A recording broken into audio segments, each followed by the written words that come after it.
Welcome back to Radiology Rewired. I'm your host, Dr. Vivek Singh. Today we're going to be talking about the future of artificial intelligence and what's coming next in this tech.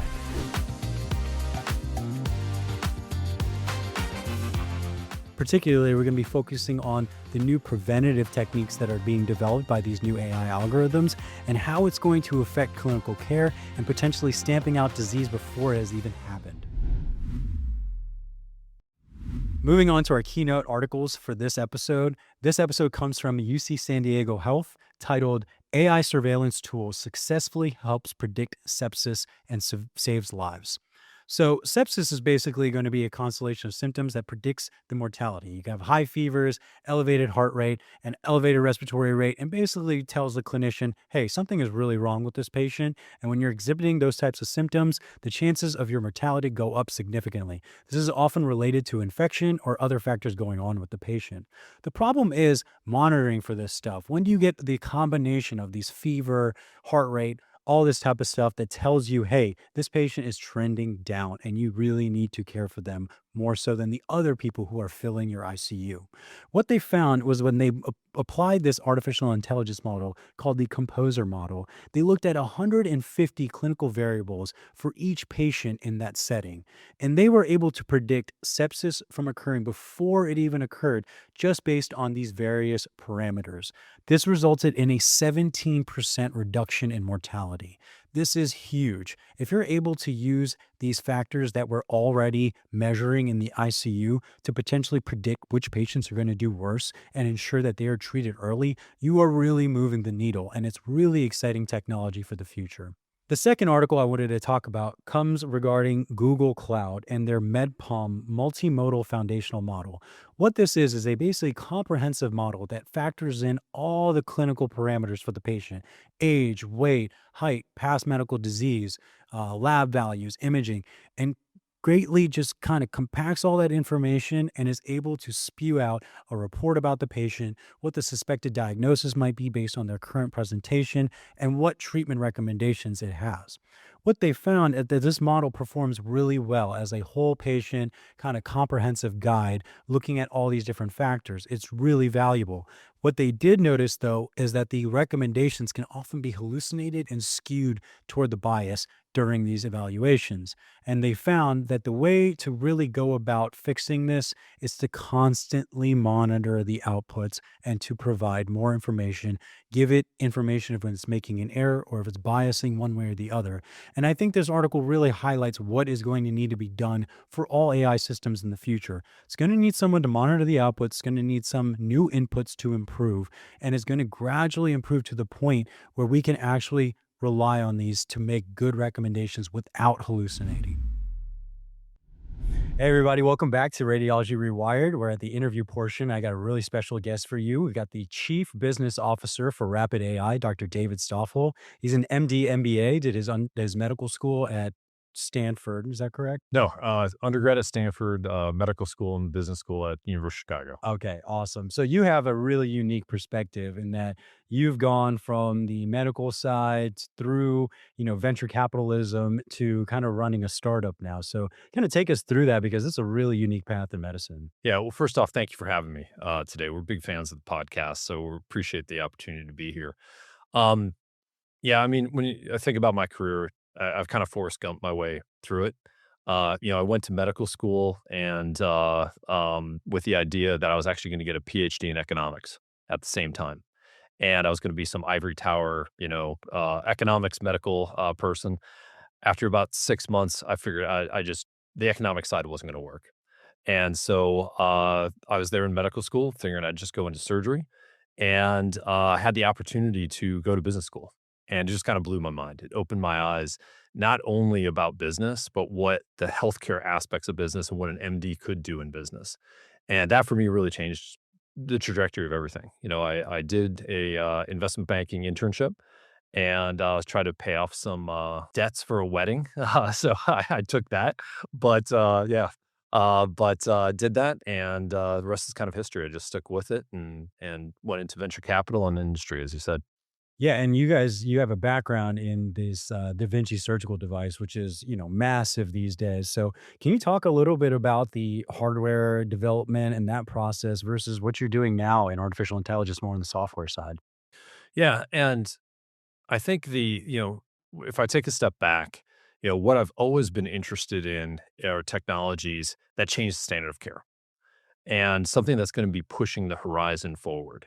And so that's really what kind of got me interested in business in the first place is, if you look in medicine, for me, I love what doctors do. I'm married to a doctor, dermatologist. And so my entire family is in medicine. The difference for me, though, was being able to push the horizon for hundreds of thousands or millions of patients through technology adoption and changing that standard of care. And for me, I've looked at my opportunities in my career of joining companies that do that just thing. And for Da Vinci surgery, I joined it for surgical robotics. You joined it at a time when it was just starting to get adopted in urology, and people were saying, "Hey, it's a fad. It's something that's kind of a marketing gimmick." But I saw it something differently, and the first off, the people there were amazing. Technology was amazing, but what you really saw was a technology that was enabling physicians to do something they had never done before, which is open surgery really dominated the surgical theater. So if they could talk about minimally invasive and laparoscopic surgery, but the majority of what they did was still open. And what the robot did was enabled them to take an open surgery and do it from a minimally invasive perspective. And that to me was just amazing. And that to me, the possibilities were almost limitless when you started applying that broadly across surgery. So that's just an opportunity of whether it was hardware or it was software, it was changing that standard of care. I kind of look at it now. I'm at Rapid AI. I kind of view it similarly with, Rapid has changed enabled people to get treated for stroke who were never able to get treated before by the information that they're delivering to physicians. They're doing that now for hemorrhagic stroke, for aneurysm, for PE, for aortic. They're spreading that across the disease, across the body. So I kind of view whether it's software or whether it's hardware, I see the development of successful technologies are really things that are pushing that horizon forward and changing that standard of care. And how they do that, might be a little bit different. Obviously, with software and it's diagnostic, you're giving information to people to make decision making. For hardware, it might be enabling them to perform a procedure, maybe in a minimally invasive way that they weren't able to do before. But at the same time, both of them lead to the same spot of changing that horizon and pushing that horizon forward. So you used to work on the Da Vinci robot, which is obviously hardware, but a big innovation in surgical care. And now you've transitioned over to the software side. Can you talk a little bit about the difference between the two and what it really meant for you to work on these projects? Yeah, I think I'll state the obvious first is that software, the cycles are so much faster. With hardware, you have to do iterations, there's supply chain, and so the pace of change is a little bit different. Software, it's just lightning fast. I think there are more similarities though than differences. Because when you look at technologies that the market that really matter in the market that get adopted, whether it's a surgical robot or whether it's AI, clinical AI, the things that are matter are the things that move the horizons forward. It changes those standards of care. A surgical robot moves a lot of open procedures over to minimally invasive. Software, when it's done right, is going to help you make better clinical decisions and it's going to help you move faster. And so I think that the market speaks in a way that says, "Hey, we want technologies that are going to push the horizon forward." And so I think there are a lot more similarities in how they're adopted than differences. Okay. And I'm like very interested in your take as someone who's been in the venture capitalist industry and has evaluated startups as they come in and are being developed, or even sometimes have development and need funding. So, on the private industry side, how do you guys look at these things and decide what's actually viable, what you're really encouraged by, and how do you make those decisions? Yeah, and to me, there's three simple questions that are easy to ask but hard to do. And it really comes down to when you're evaluating a technology. And this goes for a company you want to join, a company you're trying to invest in, or anything. For me, there are three things. First one is clinical value. Does it deliver clinical value? And we kind of spoke about that earlier, but what is clinical value? It's you getting information that's actually changing your decision making. There's a lot of AI out there and stuff that just doesn't matter. It gives you information, but it doesn't change what it is that you do. So therefore, it didn't add any value. That then is there's actually a study for AJNR that looked at 100 AI algorithms that were cleared by the FDA, and 88% of them, they said, didn't change any clinical decision making. Only 12% actually mattered. So you can see why there's so much noise out there. But I think that first criteria really boils down to, did it change clinical decision making? And that to me is clinical value. The second part of it, though, is the hardest one, and it's the trickiest one, and that's operational value. And what that means is you can't just have this information, but does this information slow you down, or can it take friction out of the system? In other words, with this information, can you go faster or do something faster than you otherwise would have? So many technologies, even if it is better, if it slows the physician down, if it slows the radiologist down and says, yeah, it's great, but now I can only do half the reads that I used to do before, it's just not going to get adopted. So, really successful technologies take friction out of the system and help people go faster. The third criteria is really hospital value. Can you look at this and figure out a way that the hospital can actually see a reasonable ROI on it? Whether it's incremental procedures, whether it's a lower length of stay, better transfer rates, and so on and so forth. It should have an impact that matters to that hospital because we live in a world where hospitals have to purchase things and it has to be cost effective in order for them to adopt it. If you get all three of those criteria, you've got yourself a great technology.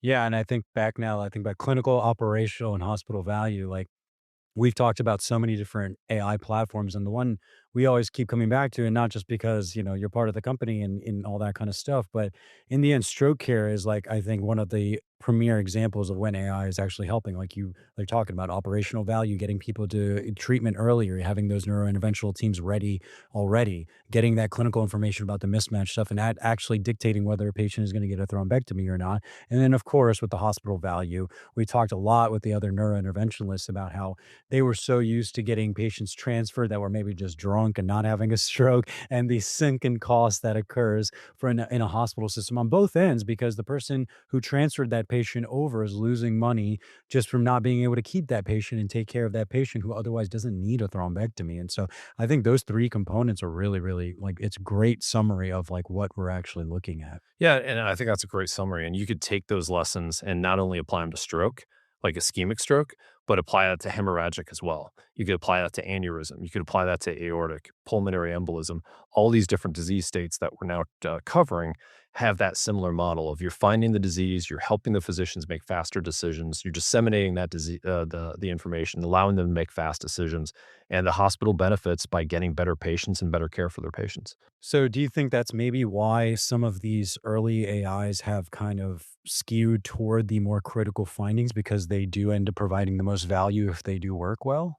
Yeah, I mean, it's a great question. I mean, I think right now we're in a phase where you go to any place like at RSNA and it looks like AI was just someone took a bucket and threw AI everywhere, right? And it's like, it's on billboards, it's on, trash cans, it's on everywhere. And so we're really in this phase where I think the market is we're kind of awash in different solutions and the market has to figure out what it is that matters. But I think those criteria that you just articulated and we were just talking about, that will ultimately decide which of these AI algorithms we're still talking about 2, 3 years from now.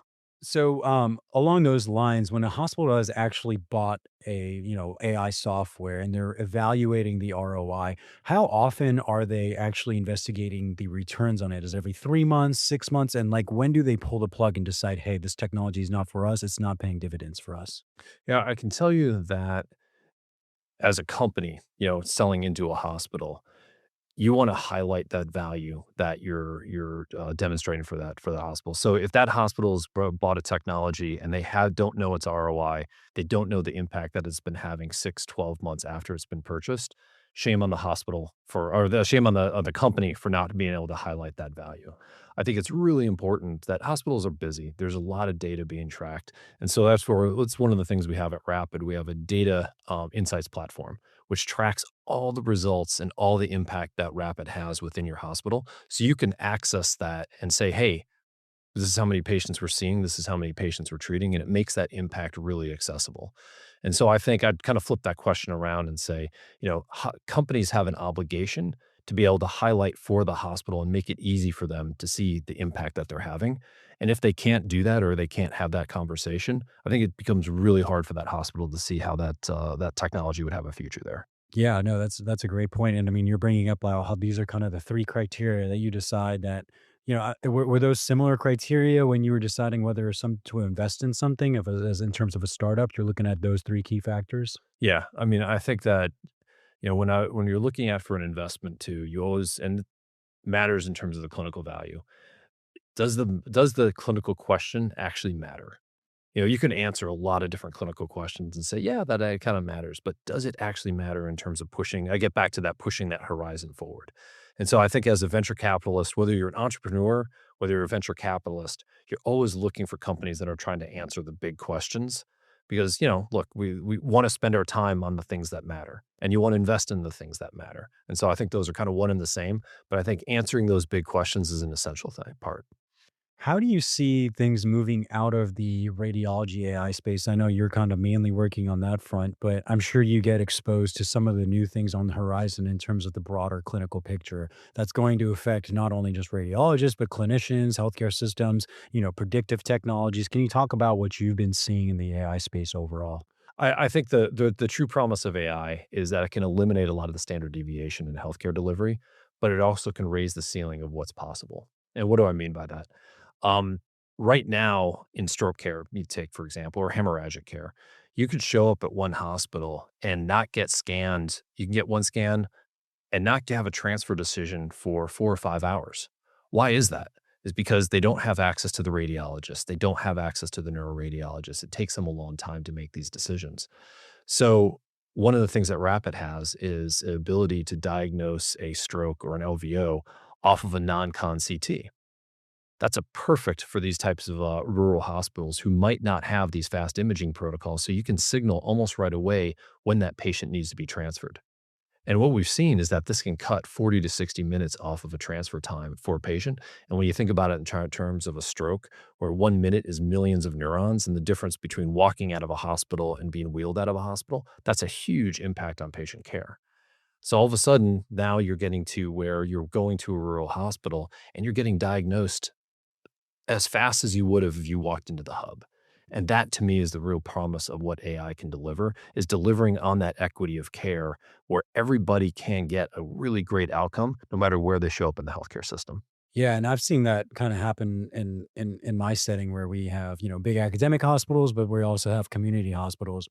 And I think there's certainly been a big push to incorporate perfusion imaging in these smaller hospitals that didn't have it before because of these new technologies that are emerging. Because before, even when you did adopt perfusion and invested in it, you still had to have the people to interpret it. You still have like all these factors come into play in terms of is this actually providing value? But now that you have these AI algorithms that are running in the background, I feel like hospitals have a much higher incentive to go ahead and invest in that perfusion technology because it is going to impact care for their patients and they will be able to get that more expert opinion. Even if you have a general radiologist using the help with AI, it's always going to be better than someone without it.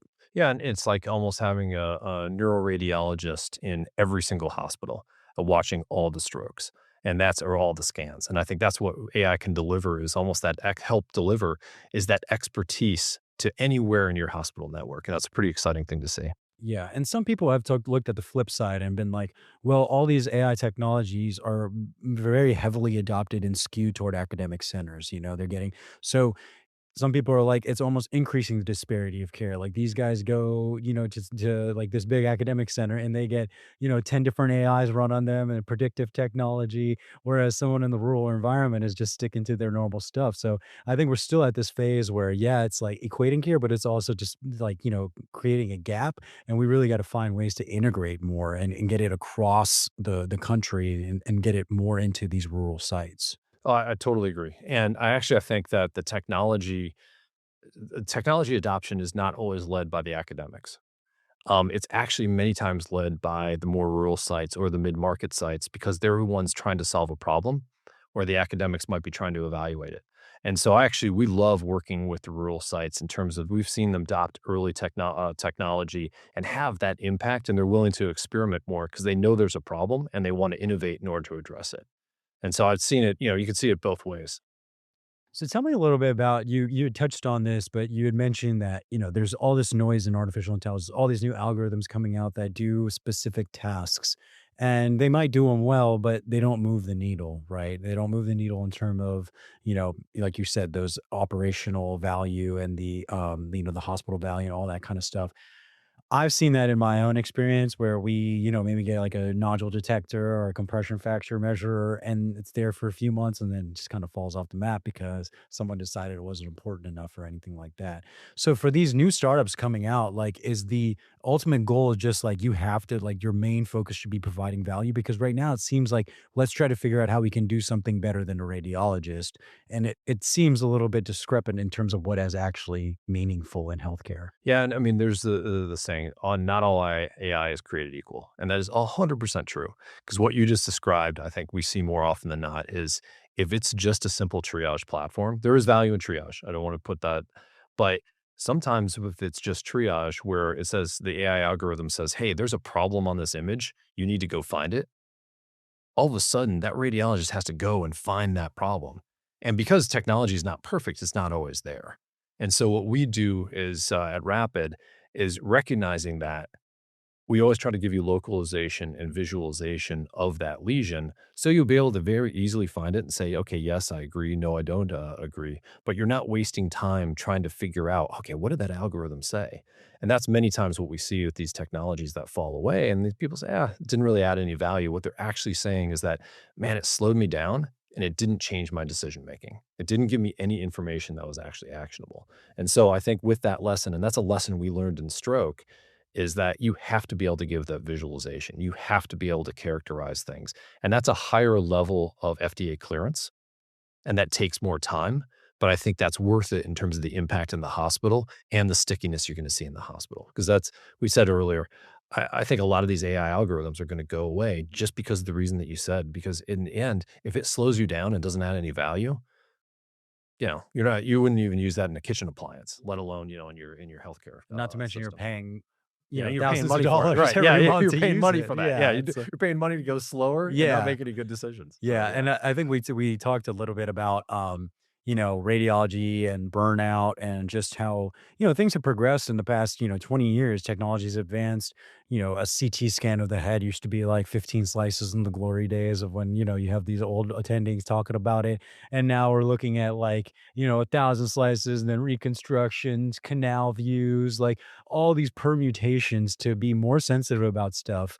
But at the same time, it's just more and more images that you have to comb through, and you're liable for every pixel on every single image. So a lot of radiologists, especially ones who are experiencing this AI fatigue, where it's like they're adding on tools, but it's not doing anything, it's not moving the needle for me. They get really frustrated when it's just another output to evaluate when it really doesn't bring any value.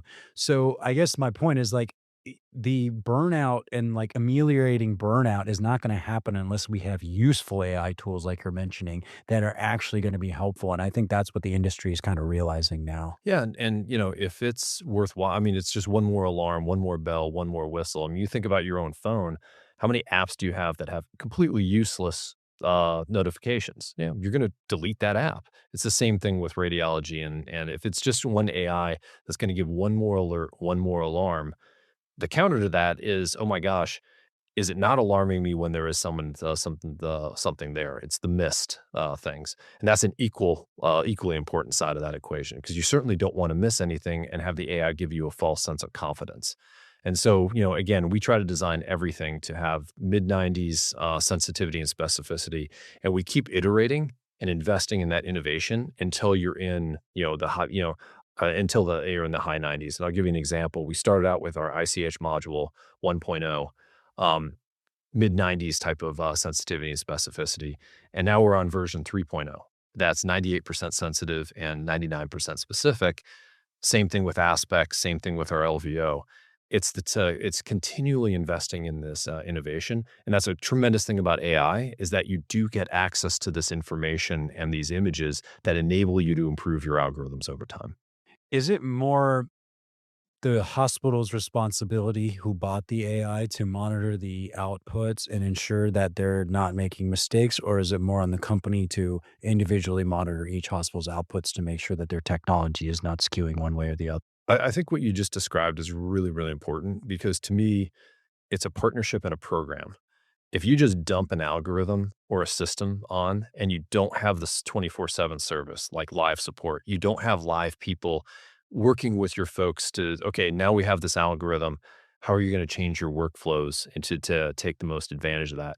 If you don't have that data platform and analytics that can show you and give you feedback of where you're optimizing, then it's just then all they are is a vendor, and they just delivered an algorithm for you. I think what we try to do, and I think you successful programs out there, or successful companies deliver programs. And that to me is a program. It's like you're not just delivering the technology, but you're helping them optimize it and then giving them feedback on how to, manage it over time. And so I think to answer your question, I think it's a collaboration between industry and the hospital. Yeah, I think that's probably the ideal way to do it. In your opinion, are a lot of these new companies doing that successfully, or is it kind of just selling the product and moving on to the next site to sell the next one? Yeah, I mean, the temptation when you're a young company is to sell it and move on to the next one. But I think if you want true stickiness and a relationship with that hospital, you have to deliver programs. And that's what we strive to do. Those are the companies that I've always affiliated myself with, try to do just that. Because I think that's true staying power in the marketplace. And actually, more importantly, delivering real value for the hospitals. In a very competitive market in AI where multiple different vendors are working on the same problem, how do you compete and really sell yourself to a hospital system? AI isn't just assisting anymore, it's anticipating. RapidAI is leading the next wave of innovation, transforming imaging insights into predictive and prescriptive intelligence. From uncovering critical incidentals to helping clinicians anticipate patient trajectories, RapidAI bridges the gap between research and real-world care. Built on deep clinical validation and trusted by the world's top hospitals, RapidAI is defining what comes next in healthcare. First off, we welcome competition because I think it always makes you better. That being said, you can't be overly concerned about the competition. And at Rapid, whether it was intuitive, whether it was at Rapid, I think if you concern yourself with the questions that matter, it's like, what is that horizon? What is that standard of care that we're trying to change? What is that, outcome that we're trying to deliver? If that's kind of your North Star, you're actually going to compete very well because you're focused on the questions that you think are matter and you're going to answer them in the way that maybe your competitors might answer them differently. But if you're just worried about what your competition is doing, you won't get those big innovative leaps forward. You just kind of say, hey, if they kind of do something, we have to copy it. I'm much more interested. Rapid does this. I'm much more interested in focusing on in competing by focusing on the horizon and saying, hey, this is the standard of care we're trying to change. Who is your source for getting, I guess, inspiration for your next technology or your next horizon? Like, where are you guys getting this information? Like, who's telling you who needs it the most? I mean, inspiration comes from everywhere, right? I mean, it's from your colleagues, it's having great colleagues, it's having great conversations with physicians and for hospitals.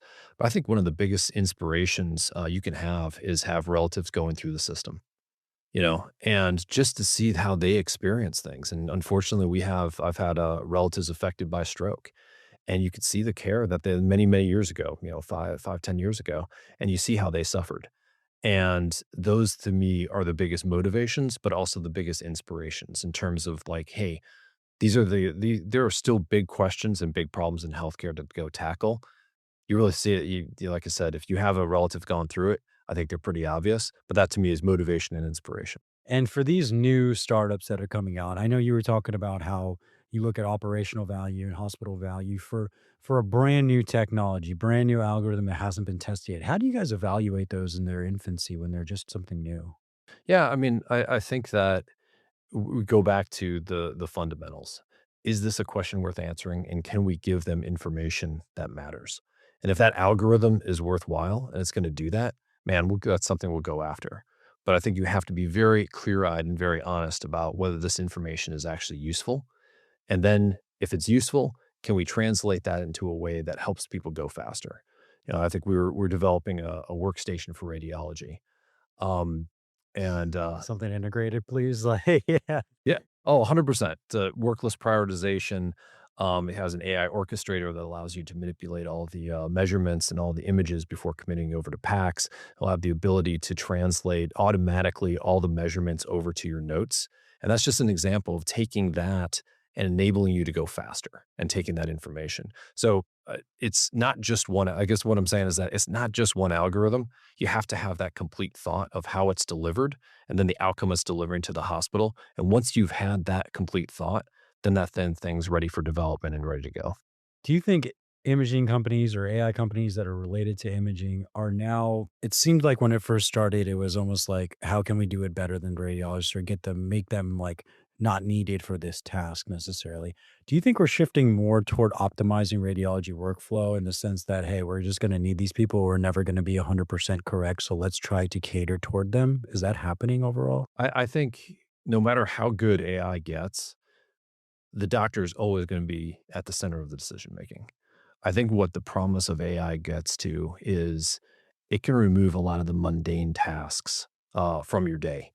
And things that enables you to practice at the top of your license, and hopefully gives you information that enables you to maybe do things like perfusion that you weren't able to do before or see before. But I think the center of every patient experience or decision should always be that physician, and then AI is a supplement to that to help them go faster, make better decisions. But I think you always want the physician at the center of the experience. And we've talked a lot about like AI and radiology. Can you talk a little bit more about what you're seeing on the horizon for clinical medicine? I mean, we're at the end of the beginning. I know I used that phrase before, where we're able to give physicians information on that image, but it's going to get prognostic. Can you imagine getting into going and getting off your initial image and seeing an aneurysm and saying, "Hey, here's the size and here's the morphology and here's the optimal treatment for this, or these are the risks of complications using this type of device with this aneurysm." And the cool thing about this is that we're actually not that far off from that prognostic horizon. We're probably 2 to 3 years away from it. So you can imagine that with the stroke. You can imagine that with hemorrhagic. You can imagine that all these neuro PE. All of a sudden, you'll be able to characterize the clot, be able to make a recommendation on the type of catheter that's doing, and make have a list of the watchouts of saying these are the most common complications, and then translate that into an action plan after the procedure. And I think we're not far off from that horizon, and that's coming pretty fast. Okay.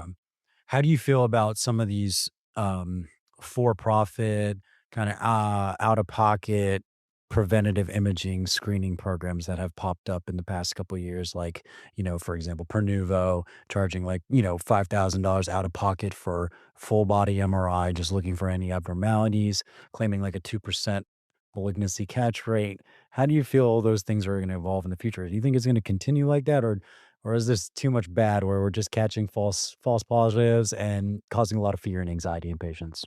I think the last two words that you phrase, I think that's okay. It's $5,000 for a scan, or for and to alleviate a patient's fear or anxiety. I think you have to be very cautious anytime you're using medicine, and that, if you're looking for things, nothing is ever perfect. Sometimes going at you see a lesion, whether it's there or not, getting to the knowledge, the uncertainty that can generate in the patient, then they feel like they have to do something. And all of a sudden you're doing a procedure that might not be necessary. That's a dangerous road as well.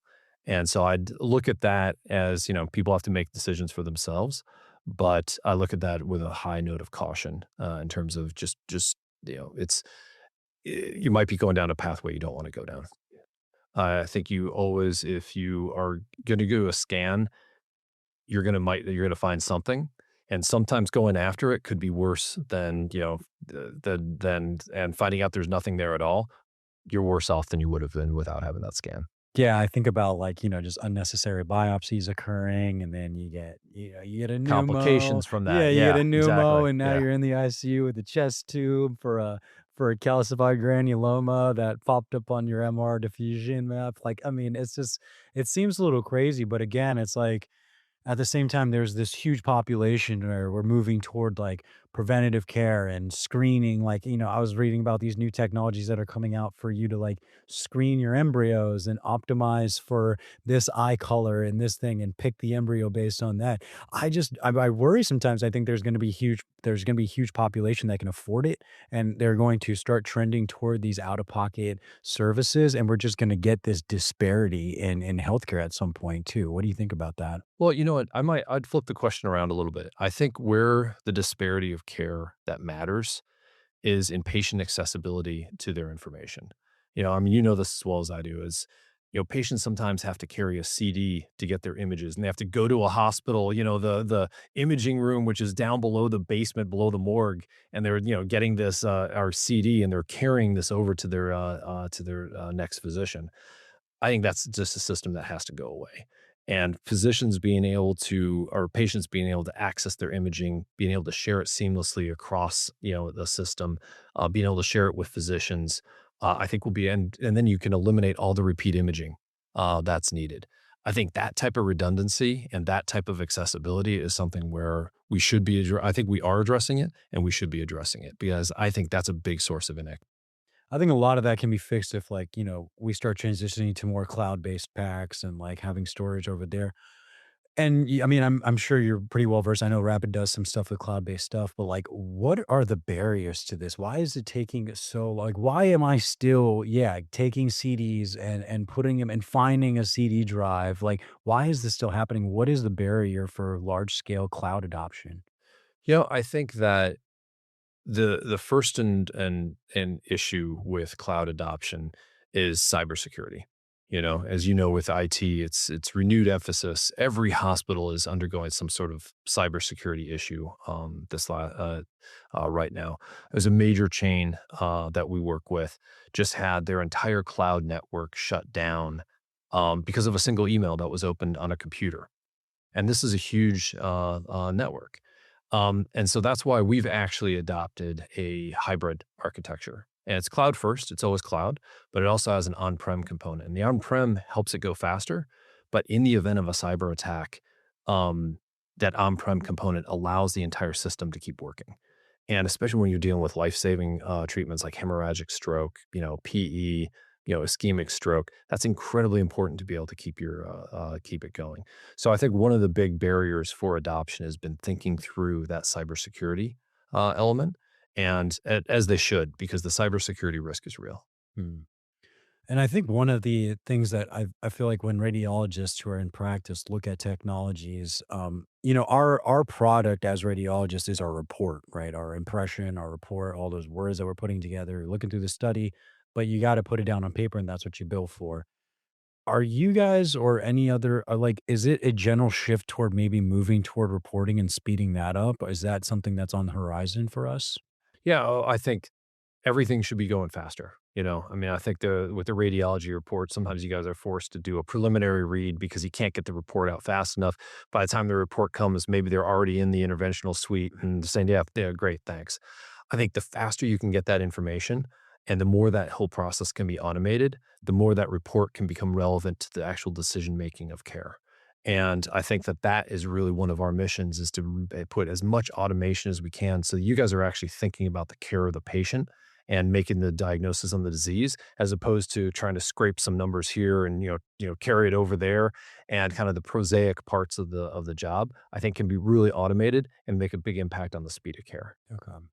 And talk to me a little bit about how, a established AI firm that's so honed in on one part of the body, one disease, how do you guys expand to include other things? Like, you go from stroke care to PEs to like, how does that happen? Is it just a matter of gathering enough data and running your algos and seeing what happens? Is that how it is? Yeah, I mean, I think we learned some really important lessons from stroke.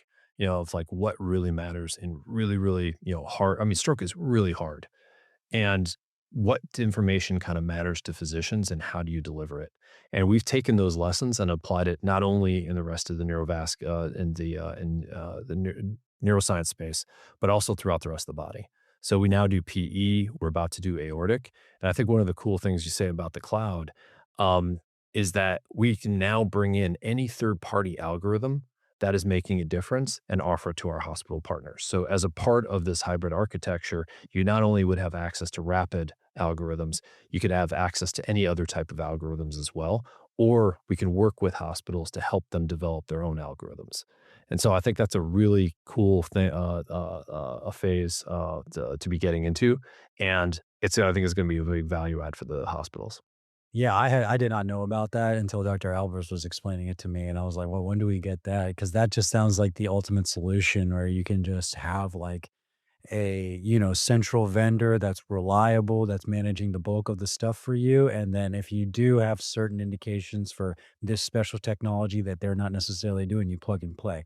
Does that is that okay with the people who are making that external software? Are they I guess they're cool with it as long as it's being used in the right way and they're happy because the technology is being used. Yeah, I mean, it's efficient for the hospital because all of a sudden they're under the existing platform security clearances. It's efficient for the companies because then they don't have to go through all those IT securities. The platform has taken care of that. So I think it's a big boost for the system. But yeah, no, we're excited to move beyond. Neurovascular is always going to be our north star. We're always going to be the leader in that area. But taking those lessons and applying it to the rest of the body, I think is a pretty cool. It's going to be a cool phase for Rapid. Yeah. How soon do you think that we're all going to be on a cloud-based system? Oh boy, there's other people who would be able to articulate that a lot better. I mean, I don't know of any other industry um, outside of healthcare that still uses the fax. So I couldn't even begin to answer that question right now. Hopefully soon. Hopefully soon. So as far as any new startups or new technologies that you've seen that are kind of coming up, anything that you're particularly excited about or you think is maybe a unique perspective on things that's really going to move the needle in the future? Like what do people have to look forward to? Yeah, I mean, to me, there are so many possibilities with AI. And it's not just in, I mean, from the radiology standpoint, but it's also in, is it surgical planning? And I go back to prognostic. I think that that is going to be a huge next phase for AI and being a companion diagnostic as you're in your clinic. Being able to, help you interact with the patient, either highlighting the lesions, being able to illustrate some of these of what's going on in the pathology for the patient, I think could enhance the communication with the patients.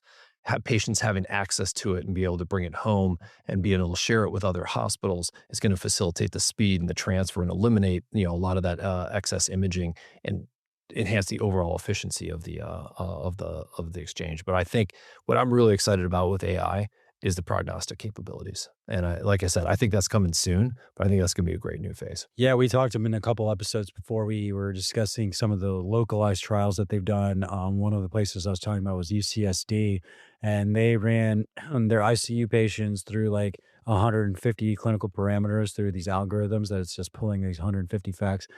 And it was able to predict sepsis before anybody could have seen it. Patient looks completely stable, and it's like, "Oh, this guy's going downhill." And they reduced their mortality by 17% Mhm. using that's It's insane. amazing. Yeah, Yeah, that's like, amazing. That's I mean, exciting. Yeah. it's like, you just say it 1 out of 5 people just because you're catching it early, That's crazy. And the hospitals are sitting on mountains of data, and there's so much noise in this data. And so many times it's like it's unstructured data sets, so it's really hard to access. But once you start being able to access that, and I think AI will be able to make sense of many of these databases that it would have some of these unstructured data sets that we weren't otherwise able to access. And so we'll be able to get more and more insights out of that.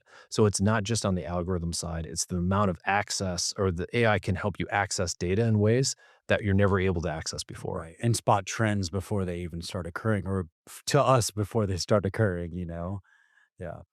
And I talked to Dr. Albers a little bit about this, but I'm curious to know there's a big problem with, heterogeneity of data and how an algorithm trained on data from this side of the coast won't work so well on this side of the coast because of the differences in patient population. Could be a difference in technical artifact, how the images were acquired, slice thickness. There are so many factors that go into this. And he had mentioned that even to train Rapid's data, you had to factor in like different scanner types like GE and Philips because they all do different things. How does that work? Is it just a numbers game? You just keep feeding from a diverse population and eventually it gets good enough?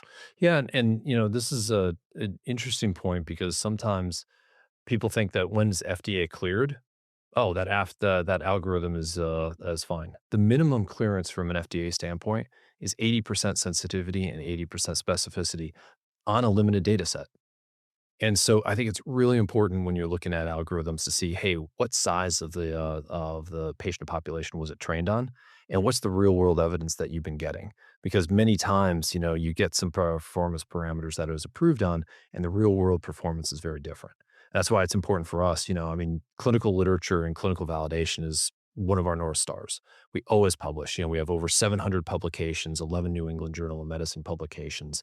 That type of rigor will enable you to get confidence that what was actually cleared is what you're actually getting. And I think that's incredibly important with AI to be able to aware of that. And actually, that's something you should be looking at. Yeah, absolutely. I asked this question to all the guests that come on here. Throughout your whole experience, you have a very unique perspective on medicine, on business, on, startups and all this kind of stuff throughout this whole process. And you might have mentioned it when we were talking earlier.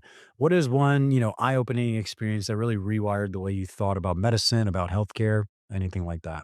Yeah, for me, it was sitting in medical school and trying to debate whether or not I was going to do a residency or go into do medicine or do business. And really, the deciding point for me is that if I did medicine or did the residency, I could probably help thousands of patients being a surgeon, doing individual procedures. But what really appealed to me about business was being able to affect hundreds of thousands, if not millions of patients. And that was really kind of my decision point, and that was kind of my rewiring of medicine of thinking of scale. Is like, can I do things individually? Or could I do things at scale? And frankly, I'm so glad that there are people out there who do it individually because they would do it much better than I ever would have. And I'm grateful for that. But for me personally, it was a question of scaling and trying to affect medicine and the lives of patients in that way. Yeah, no, I think it works both ways because now I'm more participating in some of the bigger trends and AI and stuff like that, and I'm like more inspired now. I'm kind of seeing the light or inspired to like get involved in like these kind of technologies or the development of this stuff because I see firsthand how many people are impacted. Right? You think about like thrombectomy times and all that kind of stuff, and including this patient in the actual treatment group and all that stuff. It's pretty interesting that you can improve on this in one way and then affect so many people. And I want to tell that to medical students, like, they should always keep these kind of things in mind in this ever changing world that these options do exist. If you don't want to stay in residency, pivot over and start looking at some of these new things because you can make an impact outside of the hospital. 100%. And I think that the MD degree is actually a very versatile degree, and it has a lot of impact in business and value in business. All that being said, I'm married to a physician, and I see that interaction that she has with her patients and the impact that she can have with her patients. And it's an amazing thing to be a doctor. And again, super grateful for the people who are staying in medicine and treating those patients on a day-to-day basis. Well, Dr. Stoffel, this was so helpful for us. We really appreciate it. Do you have any last couple things that you want to share with the people? No, I think we covered a lot of material, but no, really enjoyed the experience, and thank you for the We'll have questions. you And back on. We'll get your it'd be great. updated thoughts soon. Okay. I'd enjoy that. I'd enjoy that. So in this episode, we discussed the future of AI and how we're moving toward just actually acute care to preventative care and how AI is able to factor in different patient parameters to predict mortality rates, early sepsis, and even provide treatment recommendations for the clinicians. We also talked about how these AI systems are going to need constant monitoring, that we need to look at what the outputs are and how it translates to the actual patient and their outcome, and then go back and feed this information into the AI so that it can improve. Ideally, we're going to move to a future where these artificial intelligence tools are running in the background in every single hospital, flagging things that need to be flagged and predicting early disease so that patients can be treated earlier. If you guys like this content, please like, share, follow, subscribe, do whatever you need to do on those platforms to get our engagement up. We're going to continue with this series, and we're going to talk about more about how artificial intelligence is affecting healthcare and radiology as a whole.